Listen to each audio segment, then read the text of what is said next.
housemates, ex-housemates, and Big Four, dito sa Pinoy Big Brother, kapag nagtatapos ang isang season, meron tayong tinatawag na overacting. At yan ay ang pag-overacting or overacting ng mga tumatak na eksena sa loob ng bahay ni Kuya. Sobrang dami. Sobrang dami. Kaya naman, simulan na natin yan sa naging unang eksena sa overacting.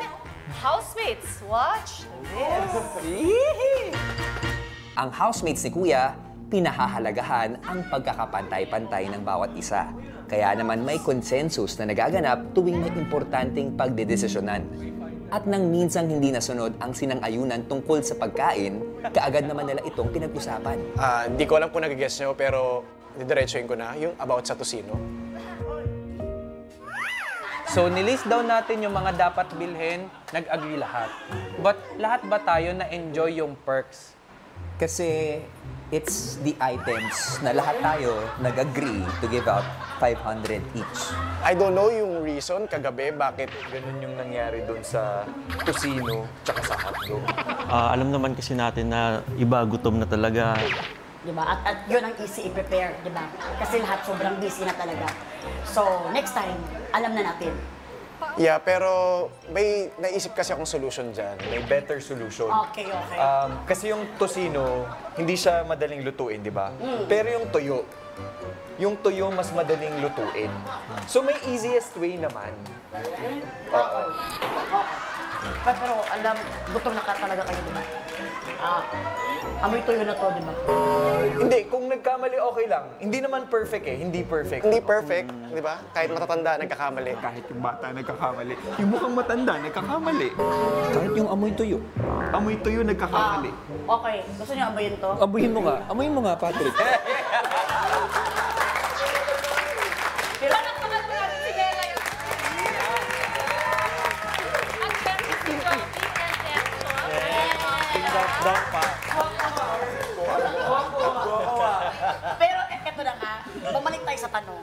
Maaga tong nangyari sa season na to. Pero naisip nyo ba na what ifs? Ang dami. Oo, ang dami na nung kunwari, hindi nangyari ba ito? Meron ba kayong mga what ifs noon? What if hindi na lang kami bumili ng tocino? Pero that's really good thing na what if ko lang naman. Actually, wala naman po kami nagsisisihan sa araw na yon. Pero isa lang po yung na-curious ako. What if kung hindi po kami nag-voice out, may iba po kayang mag-step up para ma-address yung issue? Yun.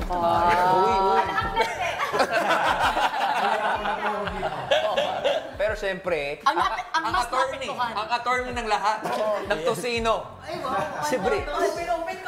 Siguro ang what if ko, what if hindi ako nagpa-pressure sa sitwasyon. Kung ano man na nangyari dito sa bahay, iwan na lang. Kasi naging pamilya naman kami.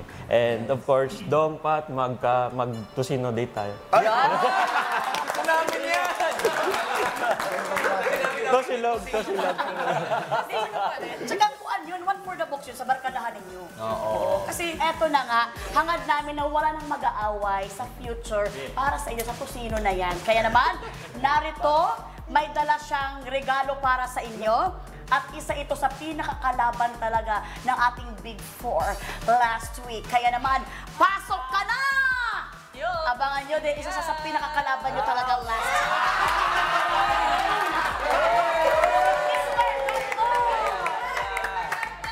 Meron pang iba?